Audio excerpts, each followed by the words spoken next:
Selamat siang Ibu Bapak, selamat bertemu kembali dengan Cornerstone Academy. Kami sebuah sekolah rumah yang ada di Bandung.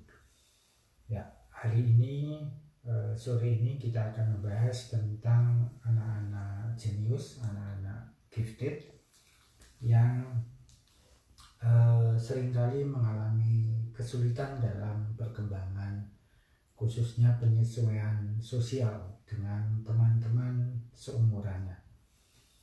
Ya, silakan bagi yang baru bergabung untuk menyiapkan pertanyaan. Ibu Bapak bisa menuliskan dulu pertanyaan supaya nanti bisa saya jawab. Boleh juga berbagi pengalaman, atau kalau ingin bergabung dengan saya terlibat di dalam live ini juga saya persilahkan. Ya, kalau Ibu Bapak memiliki anak-anak gifted atau anak jenius yang IQ-nya, kalau jenius itu di atas 140, kalau gifted itu memiliki bakat yang sangat kuat, ada di 4 bidang atau lebih gitu ya. Jadi anak jenius belum tentu gifted, anak gifted juga belum tentu jenius, tapi ada sebagian anak jenius yang sekaligus juga gifted. Nah, seringkali problem anak-anak jenius ini adalah perkembangan intelektual dan mentalnya itu sangat cepat, bahkan bisa saja anak-anak umur yang masih 5 tahun, 8 tahun itu perkembangan mental dan intelektual atau kognitifnya sudah seperti remaja, bahkan seperti orang dewasa. Akan tetapi ternyata perkembangan sosial dan emosionalnya tidak selaras dengan perkembangan kognitif atau intelektualnya. Kondisi ini disebut perkembangan yang asinkronus, yang tidak selaras. Nah, karena mereka secara intelektual sangat cakap, hal ini seringkali menimbulkan problem ketika mereka berteman dengan di kelas dengan anak-anak seumurannya. Biasanya anak-anak jenis ini memang dari penampilan tampak lebih matang, jauh lebih dewasa pemikirannya. Akan tetapi sebenarnya mereka secara emosional itu kesepian, karena di antara teman-teman yang seumurannya itu sangat sedikit yang mampu memahami pemikirannya, ide-idenya. Seringkali mereka mengisolasi dirinya sendiri, atau sebaliknya tidak diterima oleh teman-temannya.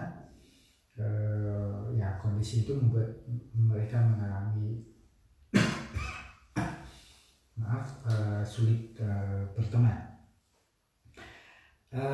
Sementara buat anak-anak jenius sendiri, mereka merasa bahwa mereka juga sulit diterima oleh teman-temannya.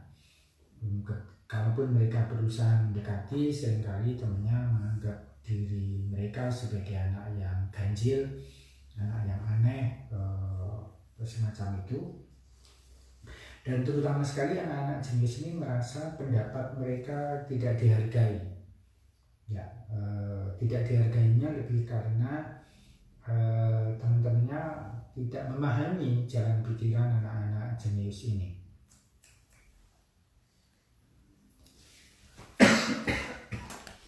Karena itu secara sosial anak-anak jenius ini antara umur 4 sampai 9 tahun itu berada dalam periode yang paling sulit secara sosial dan emosional ya. Nah, mari kita pahami mengapa anak-anak jenius ini mengalami kesulitan dalam penyesuaian sosial. kita pertama-tama mesti memandang dari sudut pandang anak-anak sendiri. Ya, anak-anak secara umum di umur antara 4 sampai 7 tahun, kalau ditanya menurutmu teman baik itu yang seperti apa, sahabat itu yang seperti apa, maka anak-anak umur 4-7 tahun ini menyebutkan ada biasanya 5 kriteria yang menurut mereka itu dianggap teman baik. Yang pertama, mau berbagi mainan ya maupun barang-barang lain ya. Saya permisi dulu Ibu Bapak.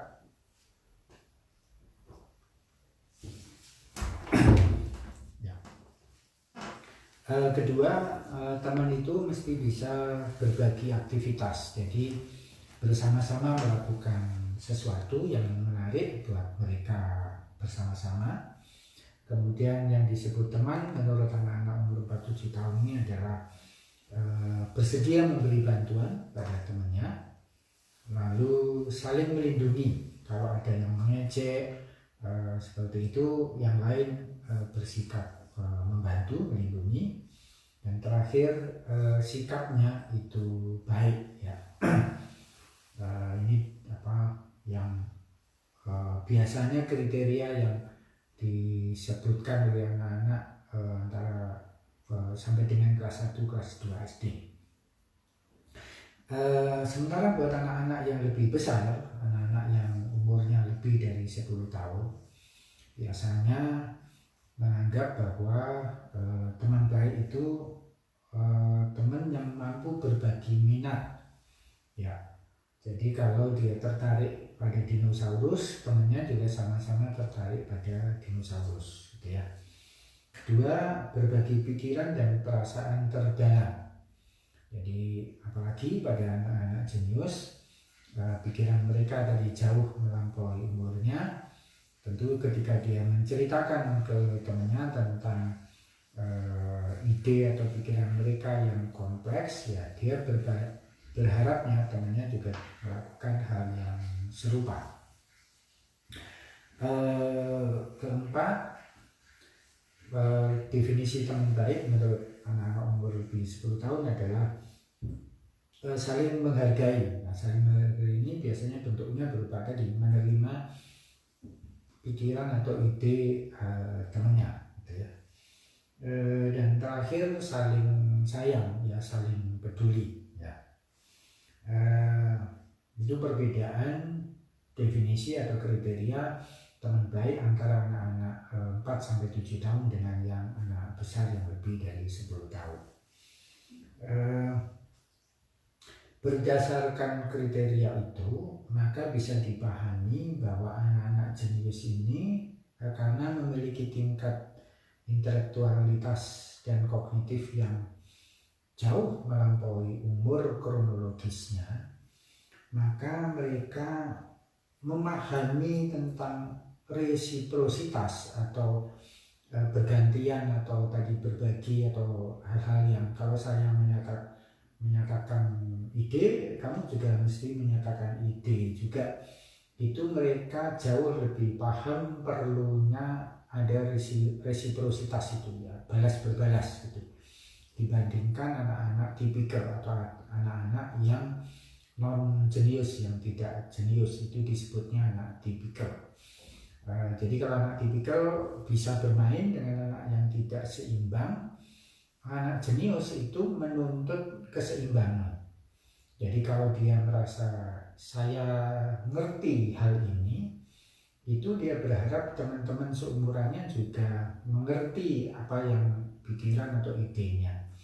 Nah, karena kriteria utamanya itu adalah resiprositas ini, maka wajar terjadi anak-anak jenis ini, anak dan yang talented atau gifted, itu menjadi sangat sulit menyesuaikan diri dengan kelompok teman-temannya yang notabene mayoritas itu tidak jenius seperti itu.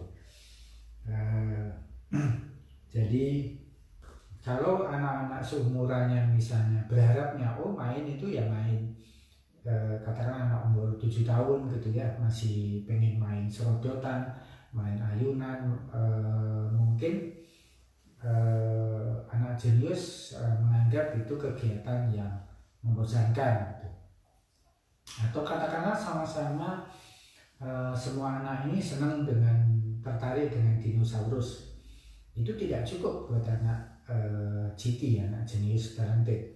Kenapa? Karena mungkin dia sangat spesifik, sangat mendalam pengetahuannya. Jadi ketika dia cerita bahwa biasanya anak-anak jenius ini sering mengoreksi pengetahuan atau minat temennya, nggak gitu ya. Itu tentu saja dia menjadi terisolasi gitu ya. Itu problem dari kebanyakan anak jenius gitu ya. Ya. Sambil nanti saya meneruskan, Ibu Bapak kalau sudah ada yang bertanya boleh silakan.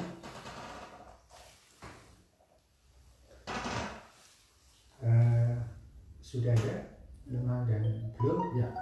Nah kalau anak-anak GT mengalami penyelesaian sosial yang seperti itu, lalu apa yang bisa dilakukan oleh orang tua?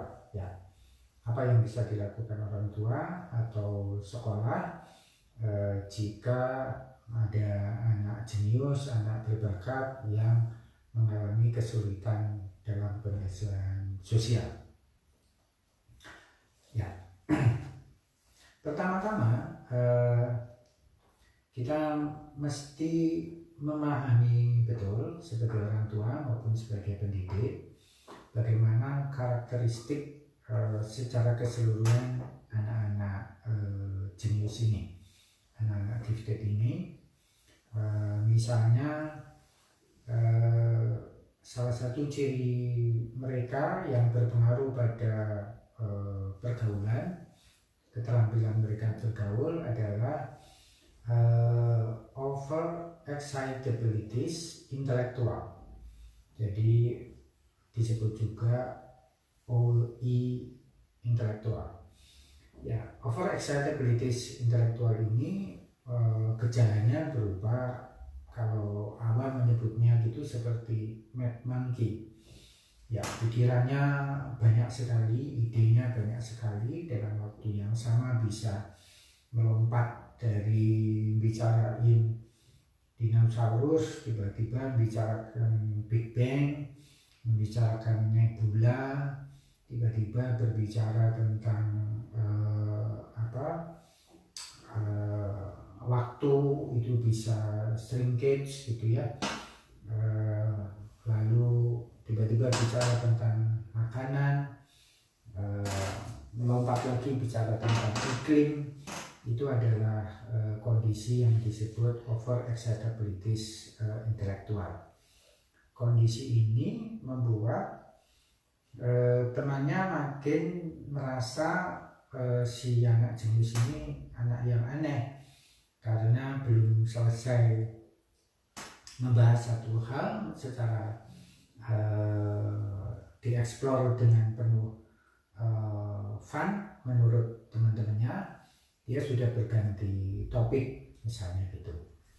Atau sebaliknya, kalau katakanlah anak-anak ini membahas tentang game atau film kartun gitu ya, si anak jenius ini mungkin pembicaraannya menjadi tidak wajar bagi teman-teman seumurannya, karena kemudian bicarakan tentang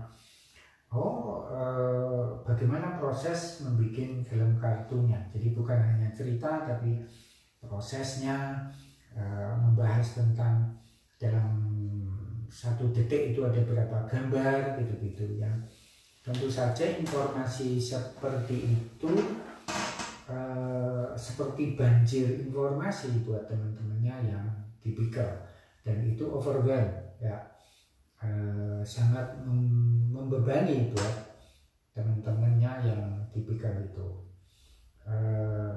Nah beda lain yang membuat mereka kesulitan dalam bergaul adalah anak-anak jenius itu cenderung sejak kecil, sejak apa balita bahkan itu kadang-kadang sudah punya minat yang sangat terfokus gitu ya. Sementara anak-anak lain seumurannya cenderung belum punya minat.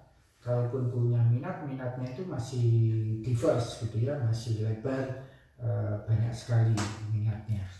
Sementara anak jenius sangat fokus gitu ya. Dia tertarik pada dinosaurus ya, mungkin bahkan sampai dia punya cita-cita jadi paleontolog misalnya gitu. Kalau dia tertarik dengan pesawat, anak lain mungkin ya hanya tertarik, oh pesawat itu asik, naik pesawat itu asik, bisa lihat pemandangan seperti itu. Tapi anak jenius mungkin sudah bahas tentang baling-baling, bahas tentang turboprop, tentang mesin jet, tentang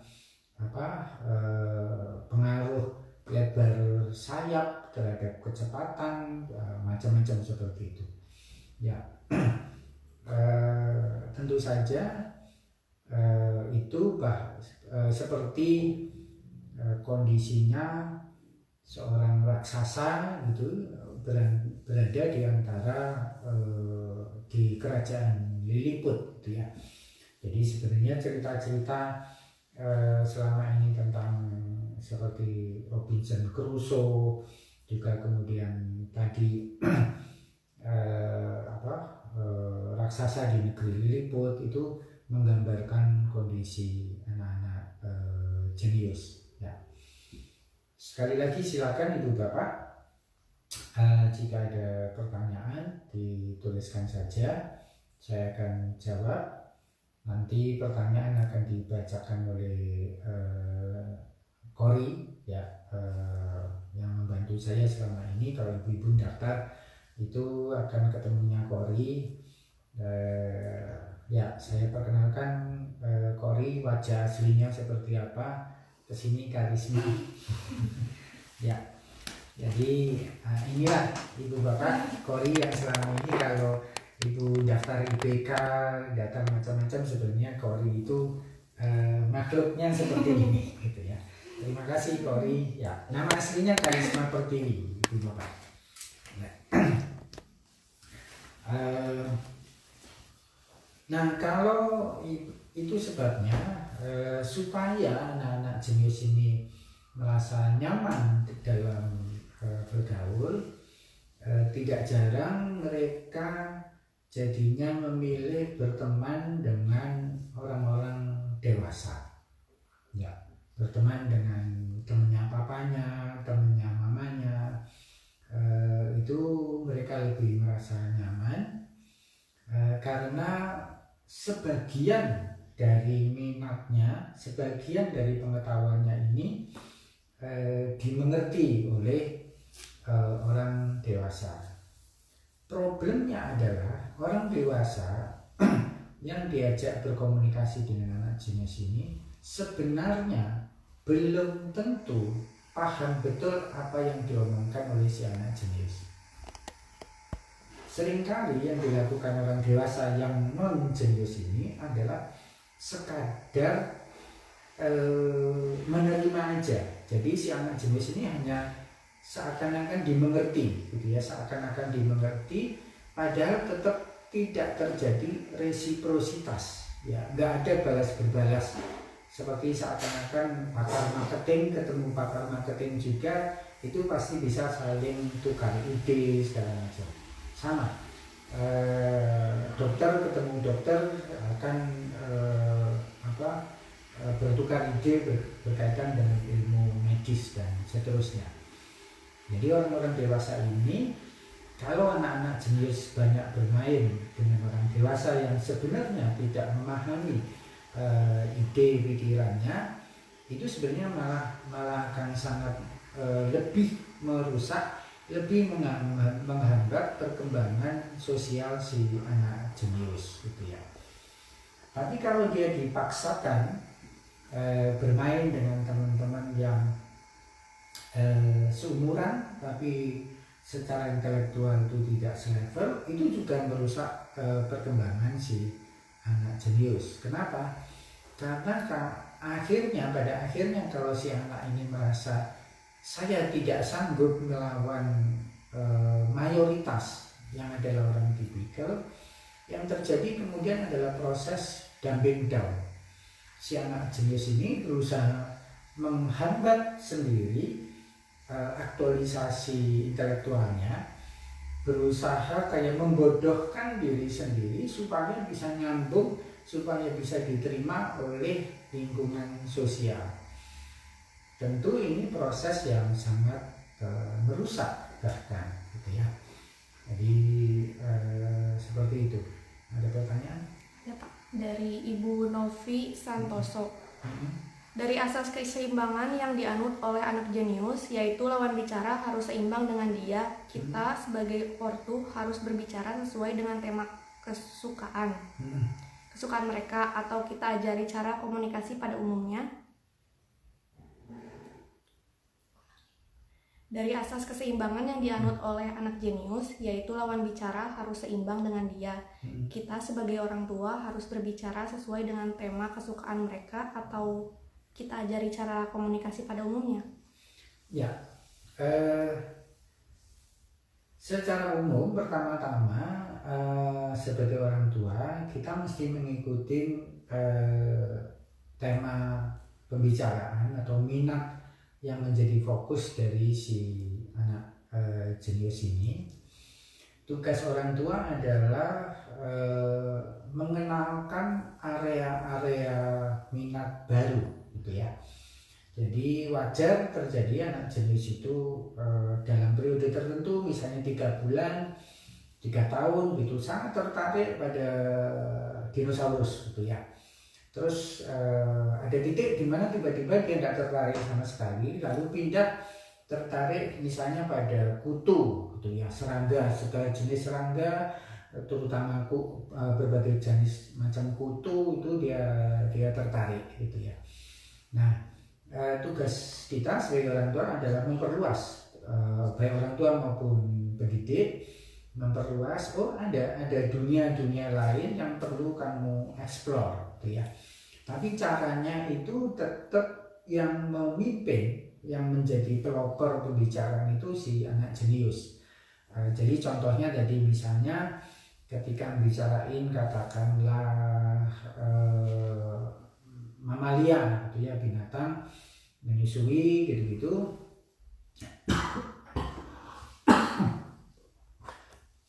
Permisi Bapak, saya tertelan ludah sendiri.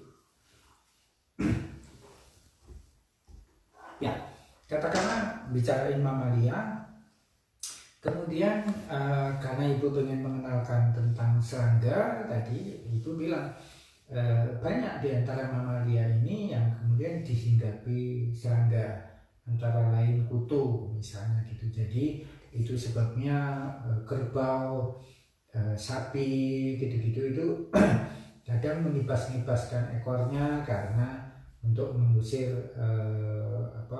rasa gatal di tubuhnya karena kutu misalnya, gitu ya.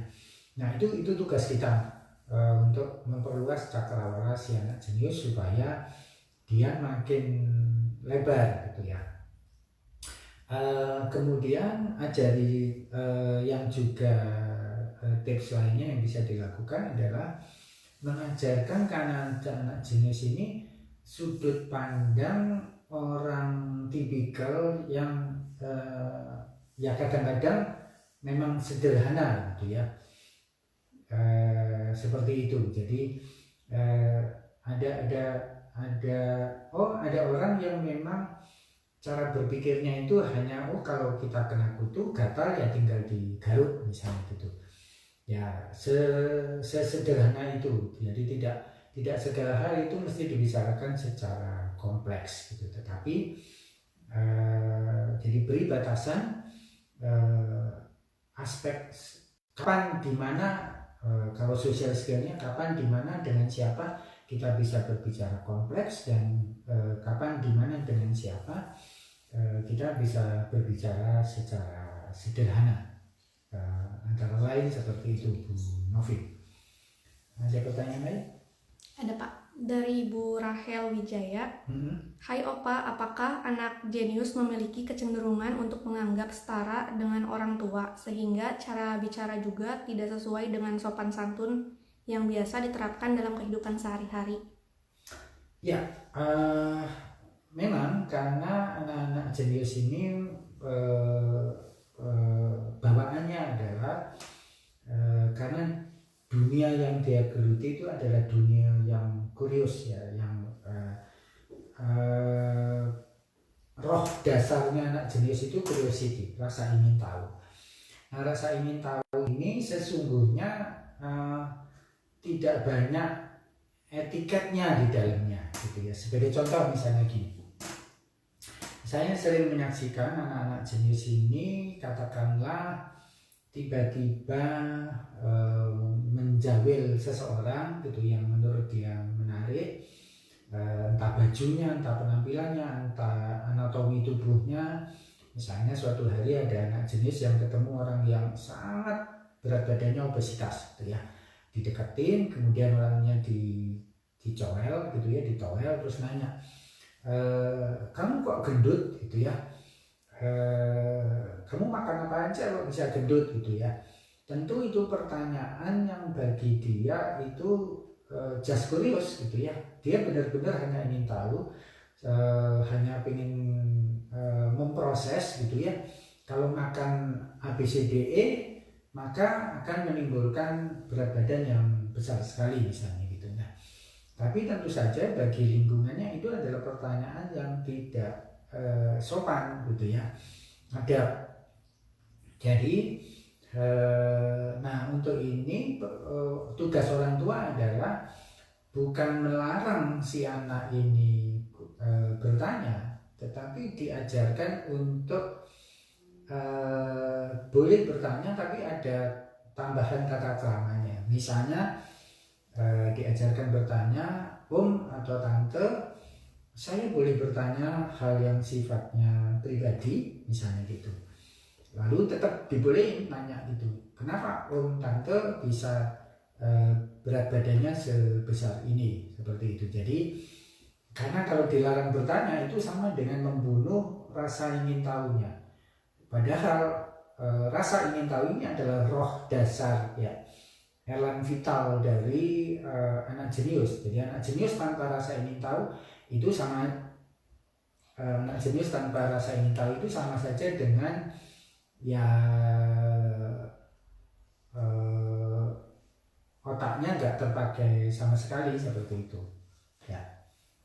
Akan terjadi proses dumbing down yang luar biasa, seperti itu ya. Ada pertanyaan lain? Ada Pak. Dari Ibu Timontisa, bagaimana cara mengajarkan anak mengungkapkan idenya secara runtut dan jelas ya Opa? Karena anak saya cenderung bicaranya cepat saat mengeluarkan idenya. Jadi orang lain kadang kesulitan untuk memahami maksudnya. Ya, ini bagian dari tadi Mad Monkey, bagian dari over excitabilities intelektual. Jadi sekali lagi yang sifatnya berupa karakteristik bawaan anak jenius itu kita hanya bisa menerima, tapi kemudian memberikan tambahan skill kepada si anak supaya dia lebih mampu adaptif di lingkungan yang mayoritas memang tipikal seperti itu. Jadi cara termudah untuk membuat supaya dia bicaranya itu tidak cepat adalah pertama-tama memberitahukan bahwa si orang dewasa, entah orang tua atau orang lain ini punya waktu cukup untuk mendengarkan dia. Jadi ibu bapak bisa sebutkan, tenang aja nak, papa ini lagi work from home, kebetulan dari jam 10 sampai jam 12 ini papa agak free. Jadi kamu mau cerita apapun itu boleh, papa siap mendengarkan, misalnya gitu. Dan kemudian kalau dia bicara sangat cepat itu boleh juga dilatih untuk menulis. Jadi idenya itu dituliskan. Jadi salah satu tools yang penting buat anak jenius itu adalah punya jurnal, punya buku, nggak harus sebesar ini, ya boleh yang kecil aja, yang handy, bisa dia bawa kemana-mana.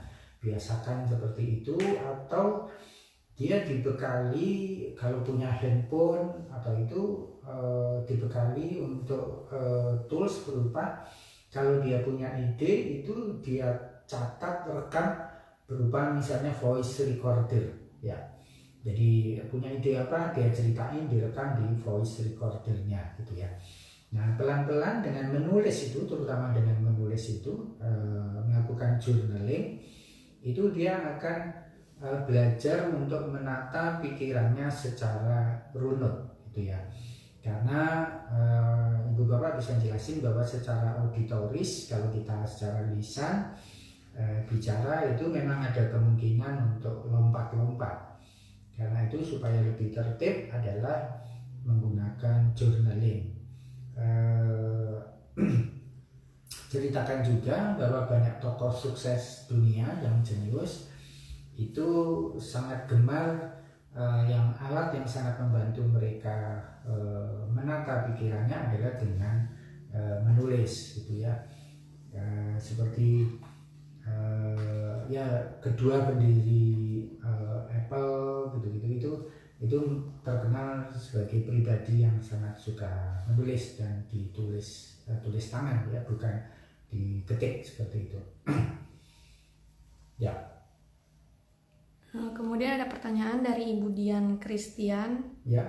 Sore Opa, saya ingin tahu bagaimana mengetahui tentang anak jenius atau gifted, karena saya ingin tahu tentang kondisi anak saya dan bagaimana mengarahkannya.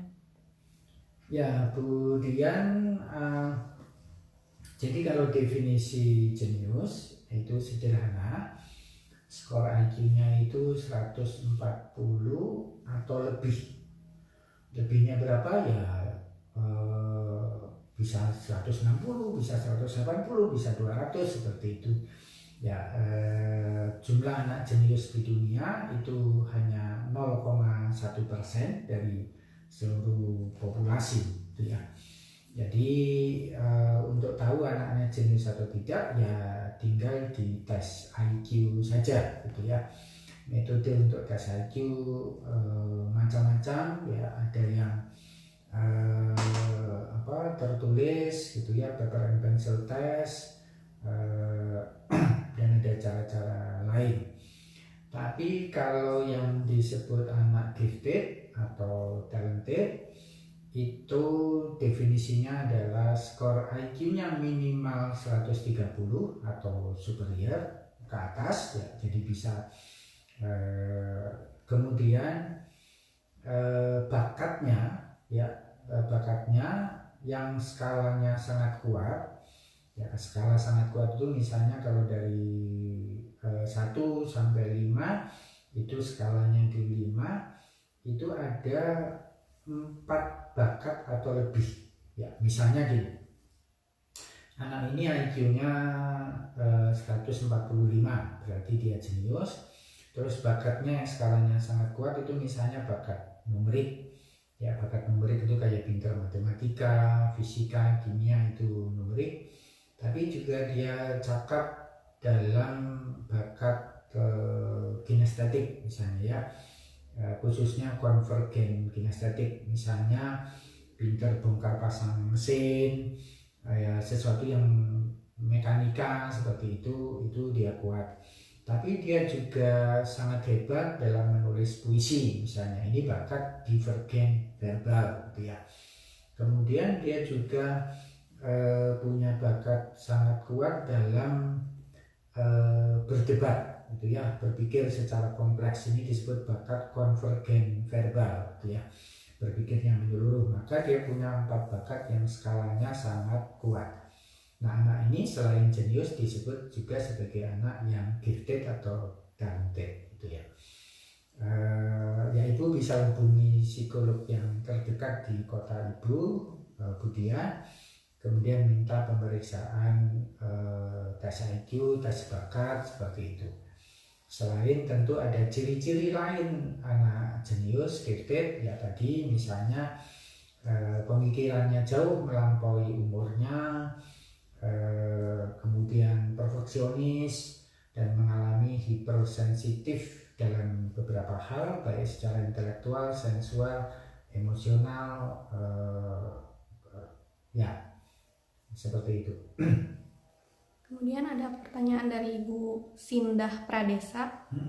Opa, apakah anak jenius itu bila bicara atau berteman lebih suka dan menghargai dengan orang yang dia pandang lebih secara keilmuan, ataukah justru nggak mau dengan orang yang dipandang lebih ilmunya?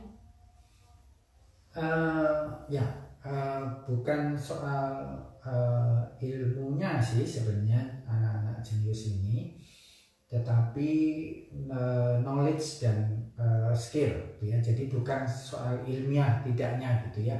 Jenius itu bukan berarti mesti hanya bidang keilmuan gitu, tapi ciri utama itu kurios, rasa ingin tahu tadi. Jadi bisa saja ada jenius dalam bidang musik gitu ya. Tentu yang dia gali itu rasa ingin tahunya ini berkaitan dengan musik, dengan nada, dengan alat musik, dengan komposisi segala macam itu ya. Biasanya orang-orang jenius itu malah bukan anak-anak yang sombong gitu ya, karena mereka tahu, mereka sangat menghargai orang yang mampu tadi ya, karena definisi orang baik atau teman baik itu menurut anak jenius adalah mampu berbagi minat, mampu berbagi pikiran dan perasaan terdalam, saling menghargai dan saling peduli. Jadi kalau dia ketemu dengan orang yang pintar, itu pasti dia gali gitu ya, dia punya rasa ingin tahu. Tapi ternyata si orang pintar ini misalnya nggak mau berbagi, ya pasti buat si anak jenius ini itu hubungan yang tidak resiprokal gitu ya, tidak setara gitu-gitu ya. Jadi wajar kalau dia juga balas untuk tidak menghargai orang tersebut gitu ya. Sepanjang saya kenal anak-anak jenius, saya meneliti mereka, kebanyakan anak jenius itu sangat suka berinteraksi secara intelektual, sehingga dia merasa tadi seperti pertanyaan sebelumnya, semua orang di dunia ini setara. Kamu udah tua, kamu kakek-kakek, kamu nenek-nenek, yang saya butuhkan itu hubungan yang setara gitu. Saya pengen tahu, kamu beri jawaban. Kamu pengen tahu tentang saya juga akan berikan jawaban. Kira-kira seperti itu. Ya. Kemudian ada pertanyaan dari Bapak Benedict Lee. Apakah ada pembahasan anak jenius gifted yang sudah dewasa tanpa disadari si anak dan lingkungan? Gitu. Oh iya, banyak Bu. Pak Ben ya. Pak Benedict, jadi wajar terjadi jika si anak jenius ini ya, misalnya katakanlah Pak Ben dulu waktu kecil gitu ya, disekolahkan. Nah, sekolah-sekolah konvensional ini seringkali menganggap anak-anak jenius ini makhluk ganjil gitu ya, makhluk yang tidak fit ya, di misfit ya, pastilah. Karena kalau di kurva lonceng, kalau saya gambarkan gitu ya,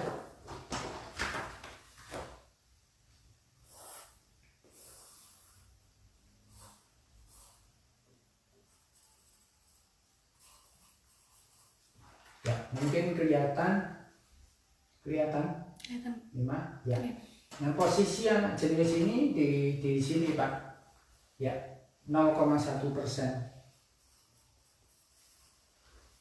Ya, kecil sekali.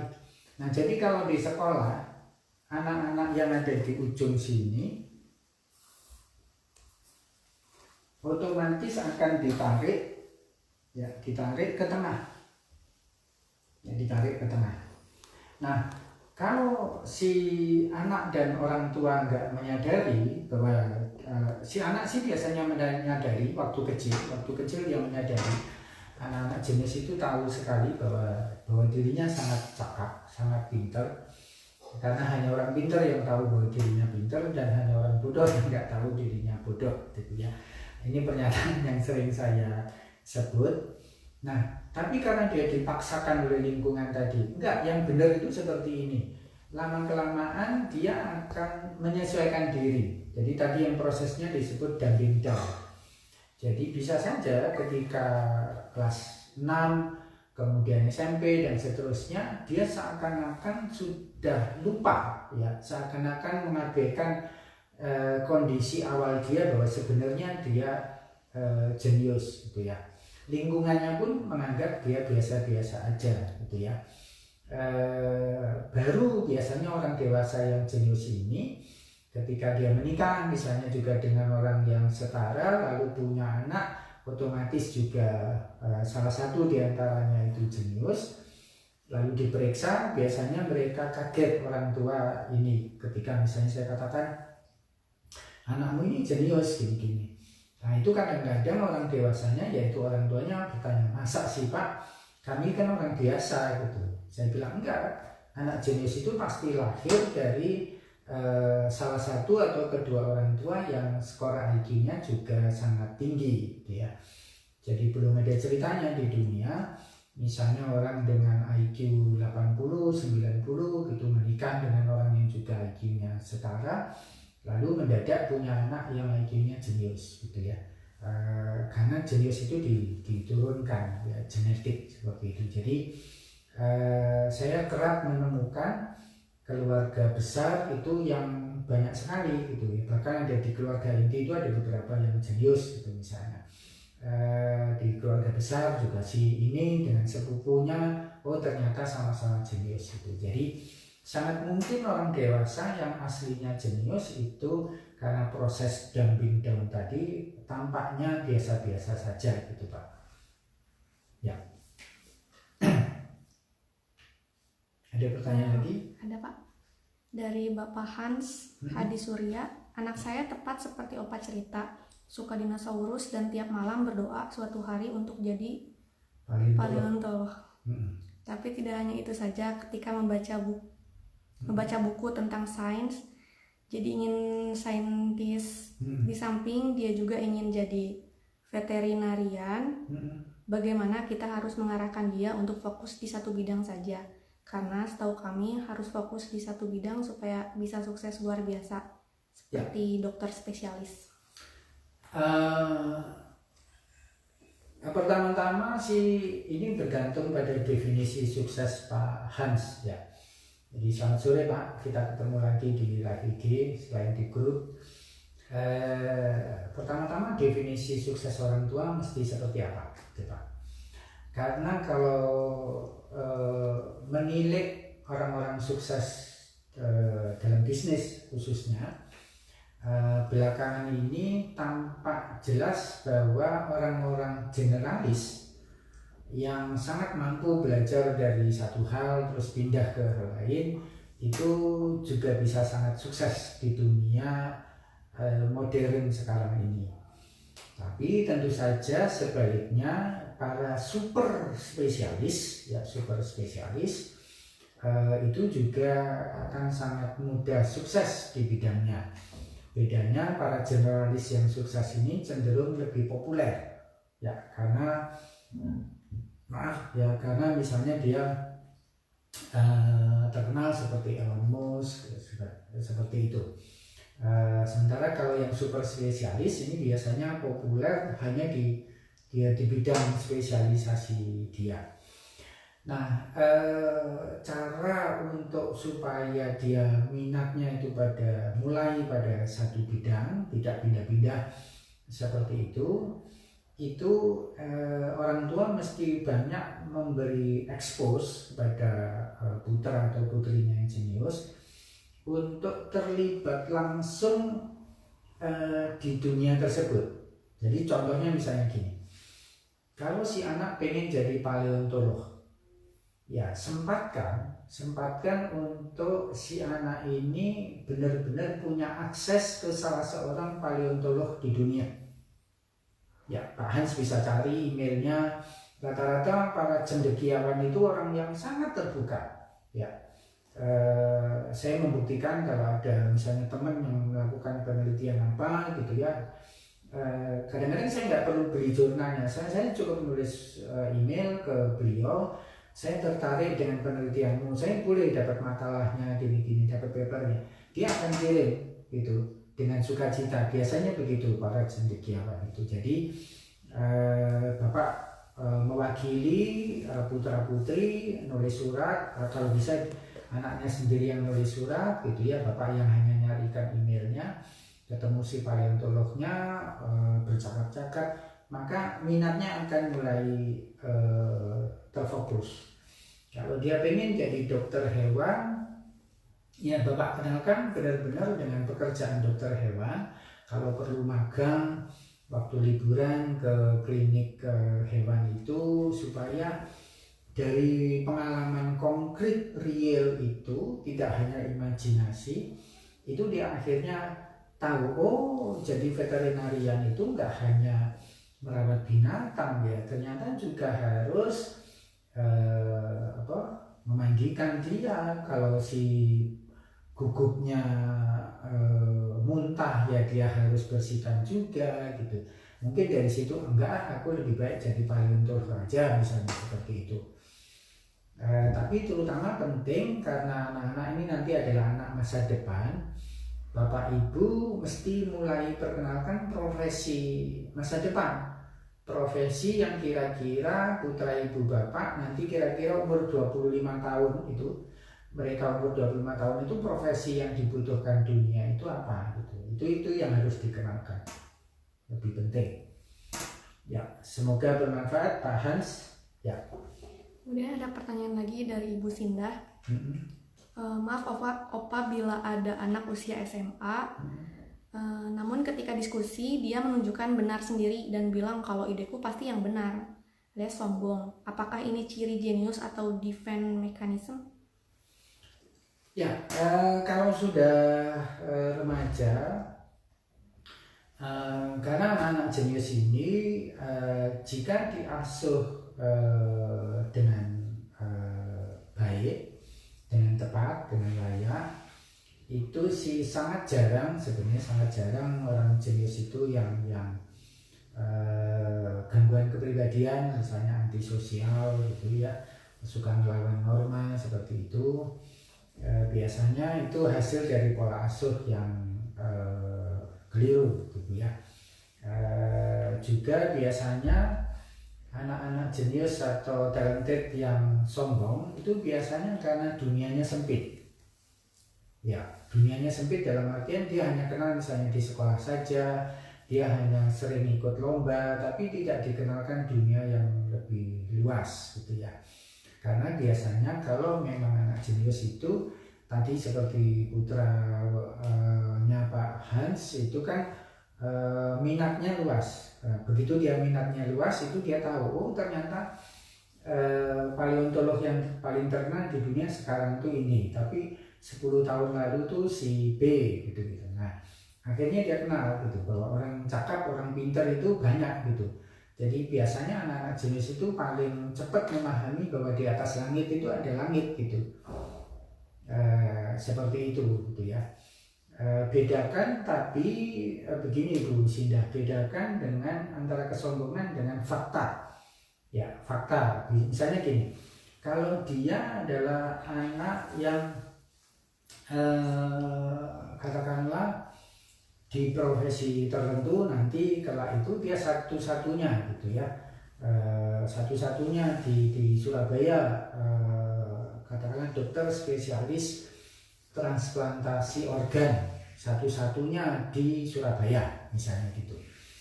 Maka ketika si dokter ini menyatakan saya ini satu-satunya dokter bedah transplantasi, itu beliau bukan sombong, itu fakta. Seperti itu ya. Jadi kalau saya ini adalah tokoh dalam bidang misalnya hukum tata negara gitu ya, itu fakta gitu.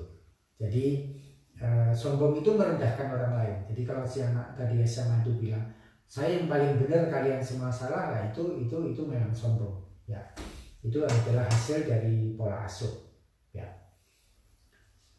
Kemudian ada pertanyaan dari Ibu Anggun Tanoto. Mm-mm. Sore Opa, bagaimana membantu anak jenius atau gifted yang dianggap aneh teman sebayanya agar tidak terjadi dumping dong?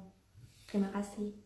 Ya, jadi paling utama kalau berkaitan dengan penyesuaian sosial itu adalah tugas berat orang tua dari anak-anak jenius dan gifted ini adalah mencarikan playdate, teman kencan, teman bermain yang seumuran secara kronologis. Jadi kalau anaknya umur 10 tahun ya berteman dengan anak yang umur 10 atau 11 atau 9, 8 tahun ya, range kira-kira 2 tahun di bawah, 2 tahun ke atas, tetapi IQ-nya secara intelektual itu kira-kira setara.